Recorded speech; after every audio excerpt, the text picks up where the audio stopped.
ناظرین، آج ہمارا موضوع ماہ شعبان کی فضیلت ہے اور اس میں کیا اعمال کرنے چاہیے۔ اللہ تبارک و تعالی نے قرآن پاک میں ارشاد فرمایا، ان عدۃ الشہور عند اللہ 12 شہرا فی کتاب اللہ، کہ بے شک مہینوں کی تعداد اللہ کی کتاب میں اللہ کے ہاں 12 ہے۔ یوم خلق السماوات والارض، جس دن سے اللہ نے زمین و آسمان کو پیدا فرمایا۔ منہا اربعۃ حرم، ان میں سے جو 4 ہیں وہ حرمت والے ہیں۔ ذالک الدین القیم، یہی سیدھا دین ہے۔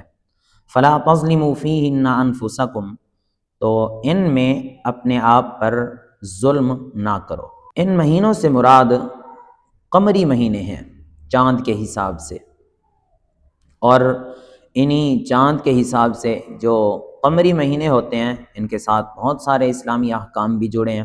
مثال کے طور پر روزے ہیں، حج ہے، قربانی ہے، عید کے دن ہیں، تو اس لیے ان کو یاد رکھنا چاہیے۔ ہمارا موضوع چونکہ ماہ شعبان ہے تو اس کے اوپر بات کرتے ہیں۔ ماہ شعبان بڑی فضیلت والا مہینہ ہے۔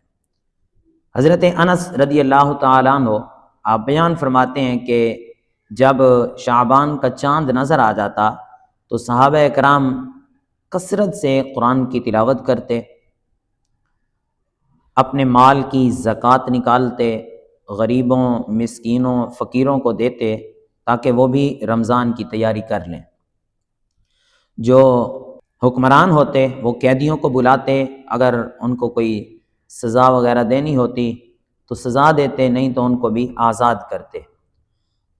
اور جو تاجر حضرات ہوتے وہ بھی اپنے لین دین، اپنے کاروبار، جن کو کچھ دینا ہوتا یا لینا ہوتا، اس کام کو سمیٹنے کی کوشش کرتے تھے تاکہ رمضان المبارک کی اچھی تیاری ہو سکے اور تمام کاموں سے فراغت حاصل کر کے رمضان میں اللہ تبارک و تعالیٰ کی خوب عبادت کی جا سکے، روزوں کی بھی تیاری ہو جائے، قرآن پڑھنے کی بھی تیاری ہو جائے، قرآن بھی پڑھیں، زکوٰۃ بھی دے دیں تاکہ غریب یتیم بھی رمضان المبارک کی تیاری کر لیں۔ ماہ شعبان آتے ہی صحابہ کرام یہ عمل شروع کر دیا کرتے تھے۔ ماہ شعبان کو شعبان کیوں کہتے ہیں، اس کی وجہ کیا ہے؟ فرماتے ہیں کہ یہ جو شعبان ہے یہ لفظ شعب سے ماخوذ ہے، جس کا معنی ہوتا ہے پھیلنا۔ ماہ رمضان کے لیے شعبان میں خوب بھلائی پھیلتی ہے، اس لیے اس کا نام شعبان رکھا گیا، تو یہ بھلائیوں والا مہینہ ہوا۔ غنیت الطالبین کے اندر حضور غوث اعظم شیخ عبد القادر جیلانی رحمۃ اللہ تعالی علیہ آپ بیان کرتے ہیں شعبان کے 5 حروف ہیں۔ شین، اس سے مراد شرف، بزرگی ہے۔ عین، اس سے مراد علو، بلندی ہے۔ با، اس سے مراد بر یعنی نیکی اور احسان ہے۔ الف، اس سے مراد الفت ہے، اور نون، اس سے مراد نور ہے۔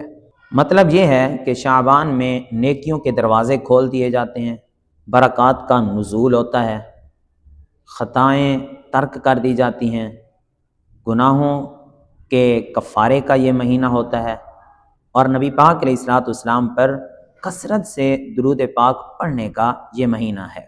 اور یہی ماہ شعبان ہے کہ جس میں نبی کریم صلی اللہ تعالی علیہ وآلہ وسلم کی تمنا پوری ہوئی، تحویل قبلہ کا حکم اسی مہینے میں آیا، تیمم کے متعلق احکام اسی مہینے میں نازل ہوئے، غزوہ بنو مصطلق اسی مہینے میں ہوا۔ نبی کریم صلی اللہ تعالی علیہ وآلہ وسلم نے سیدہ جویریہ رضی اللہ تعالیٰ عنہ اور سیدہ حفصہ رضی اللہ تعالیٰ عنہ سے اسی مہینے میں نکاح فرمایا، اور رمضان کے روزے بھی 10 شعبان 2 ہجری کو فرض ہوئے، تو یہ اس لحاظ سے بھی بڑی برکتوں والا اور بڑی فضیلت والا مہینہ ہے ماہ شعبان۔ اس کے علاوہ اور بھی ماہ شعبان کی بہت سارے فضائل ہیں۔ نبی کریم صلی اللہ تعالی علیہ وآلہ وسلم نے اس مہینے کی نسبت اپنی طرف فرمائی ہے، فرمایا شعبان شہری و رمضان شہر اللہ، شعبان میرا مہینہ ہے اور رمضان اللہ کا مہینہ ہے۔ تو یہ اس سے بڑھ کر اور کیا فضیلت ہو سکتی ہے کہ آقا کریم صلی اللہ تعالی علیہ وآلہ وسلم نے اس مہینے کی نسبت اپنی طرف فرما دی، اور اس مہینے میں برکت کے لیے دعا بھی کیا کرتے تھے۔ حضرت انس رضی اللہ تعالیٰ عنہ راوی ہیں، فرماتے ہیں کہ نبی کریم صلی اللہ تعالی علیہ وآلہ وسلم جب رجب کا مہینہ شروع ہوتا تو دعا مانگا کرتے تھے، اللہم بارک لنا فی رجب و شعبان وبلغنا رمضان، یا اللہ تو ہمیں رجب اور شعبان میں برکتیں عطا فرما اور ہمیں رمضان شریف تک پہنچا دے۔ تو اس میں برکت کے لیے حضور علیہ الصلوۃ والسلام نے دعائیں بھی مانگی ہیں، اس لحاظ سے بھی پتہ چلا کہ یہ بڑی برکتوں والا مہینہ ہے۔ اور یہ ماہ شعبان ایسا مہینہ ہے جو گناہوں کو پاک کرنے والا ہے۔ حضور علیہ الصلوۃ والسلام کا فرمان ہے، فرمایا شہر رمضان شہر اللہ و شہر شعبان شہری و شعبان المطہر، فرمایا رمضان اللہ کا مہینہ ہے، شعبان میرا مہینہ ہے، اور شعبان جو ہے یہ گناہوں کو پاک کرنے والا ہے۔ تو مطلب اس میں کثرت سے نیک اعمال کر کے، کثرت سے قرآن کی تلاوت کر کے، کثرت کے ساتھ لوگوں کی مدد کر کے، کثرت کے ساتھ رب کی عبادات کر کے بندہ اپنے گناہوں کو معاف کروا سکتا ہے۔ یہ بڑی فضیلت والا مہینہ ہے۔ حضرت انس رضی اللہ تعالیٰ عنہ آپ بیان کرتے ہیں کہ اس مہینے کا نام یہ شعبان اس لیے رکھا گیا، انما سمی شعبان لأنہ یتشعب فیہ خیر کثیر للصائم فیہ حتی یدخل الجنہ۔ آپ فرماتے ہیں کہ اس مہینے میں روزہ دار کے لیے خیریں اور بھلائیاں اس طرح پھوٹتی ہیں جس طرح درخت سے شاخیں پھوٹتی ہیں، شاخیں نکلتی ہیں، یہاں تک کہ وہ روزہ دار جنت میں داخل کر دیا جاتا ہے۔ تو یہ مہینہ، اس میں معلوم ہوا کہ رمضان شریف کی تیاری کے لیے روزہ بھی رکھنا چاہیے، اور روزہ رکھنے کا بھی بہت سارا اجر ہے۔ نزہۃ المجالس میں علامہ صفوری علیہ رحمہ آپ بیان فرماتے ہیں کہ رجب جو ہے یہ بیج بونے کا مہینہ ہے، شعبان آب پاشی یعنی پانی کے ذریعے سیراب کرنے کا مہینہ ہے، اور رمضان المبارک یہ فصل کاٹنے کا مہینہ ہے۔ مطلب یہ ہے کہ جو بندہ رجب میں عبادت کا بیج نہیں بوئے گا، شعبان میں آنسوؤں کے ذریعے سیراب نہیں کرے گا، تو وہ رمضان المبارک میں فصل رحمت کیسے کاٹ سکے گا؟ مزید فرماتے ہیں کہ رجب جو ہے یہ جسم کو پاک کرتا ہے، شعبان دل کو پاک کرتا ہے، اور رمضان المبارک روح کو پاک کرتا ہے۔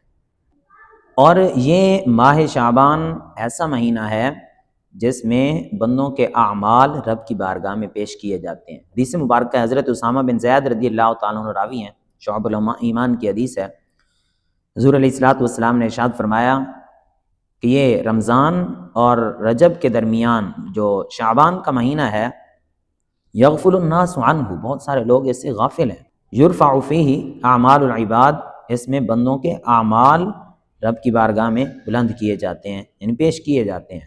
اور اس مہینے میں چاند دیکھنے کا اہتمام کرنا چاہیے بندے کو خوشی کے ساتھ، تاکہ رمضان کی جو دل میں تڑپ ہے، جو خواہش ہے بندے کی، وہ شعبان بلکہ رجب سے ہی شروع ہو جانی چاہیے۔ شعبان، حضرت عائشہ صدیقہ رضی اللہ تعالیٰ عنہ بیان کرتی ہیں، دارقطنی کی حدیث مبارکہ ہے کہ حضور علیہ الصلوۃ والسلام شعبان کا چاند دیکھنے کا اہتمام کیا کرتے تھے، بلکہ آپ فرماتی ہیں کان رسول اللہ صلی اللہ تعالی علیہ وآلہ وسلم یتحفظ من ہلال شعبان ما لا یتحفظ من غیرہ، کہ جتنا اہتمام حضور علیہ الصلوۃ والسلام شعبان کے چاند دیکھنے کا کرتے تھے، اتنا اور کسی مہینے میں نہیں کیا کرتے تھے نبی پاک علیہ السلام۔ تو یہ پتہ چلا کہ شعبان کے مہینے کا جیسے ہی چاند نظر آئے چاند دیکھنا بھی چاہیے، دعا بھی کرنی چاہیے، اور رمضان المبارک کی تیاری کرنی چاہیے۔ حضور علیہ الصلوۃ والسلام، صحابہ کرام ایسا کیا کرتے تھے۔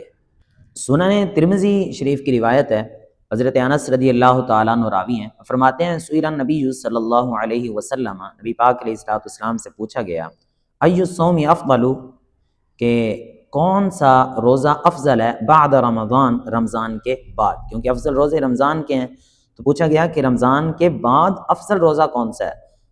فقال رسول اللہ صلی اللہ تعالی علیہ وآلہ وسلم شعبان لتعظیم رمضان، شاید فرمایا شعبان کا وہ روزہ جو رمضان کی تعظیم کے لیے رکھا جائے وہ افضل ہے۔ تو پتہ چلا کہ شعبان میں روزے رکھنا یہ رمضان کی تعظیم کے لیے رمضان کے بعد سب سے افضل روزے ہیں۔ حضور علیہ الصلوۃ والسلام ان کا اہتمام کیا کرتے تھے، کثرت کے ساتھ نبی کریم علیہ الصلوۃ والسلام روزہ رکھا کرتے تھے شعبان میں۔ نبی کریم علیہ الصلوۃ والسلام کثرت سے شعبان میں روزے کیوں رکھتے تھے؟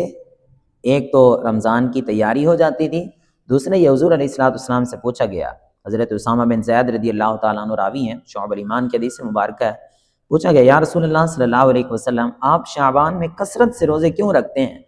تو کریم آقا علیہ الصلوۃ والسلام نے ارشاد فرمایا کہ یہ وہ مہینہ ہے جس میں بندوں کے اعمال رب کی بارگاہ میں پیش ہوتے ہیں، اور میں چاہتا ہوں کہ جب میرے اعمال رب کی بارگاہ میں پیش ہوں تو میں روزے سے ہوں۔ تو کتنی برکتوں، عظمتوں والا، فضیلتوں والا مہینہ ہے کہ خود حضور علیہ الصلوۃ والسلام نے اس کی نسبت اپنی طرف فرمایا شعبان شہری، شعبان میرا مہینہ ہے۔ تو اس مہینے میں نبی پاک علیہ الصلوۃ والسلام کا قرب اختیار کیا جائے، کیونکہ حضور کا مہینہ ہے تو حضور کا قرب اختیار کرنا چاہیے، اور اس میں کثرت کے ساتھ نبی کریم علیہ الصلوۃ والسلام پر درود پاک پڑھنا چاہیے، عبادات کرنی چاہیے، حضور کی سنتوں پر عمل کرنا چاہیے، قرآن کی تلاوت کرنی چاہیے، تاکہ اس مہینے میں برکت حاصل ہو جائے اور بندے کی تیاری بھی ہو جائے، اور رمضان المبارک میں جو رحمت کی کھیتی کاٹنے کا مہینہ ہے وہ بندہ آسانی سے بہت ساری نیکیاں کما لے، کھیتی کاٹ لے اور اپنے گناہوں کو بخشوا لے۔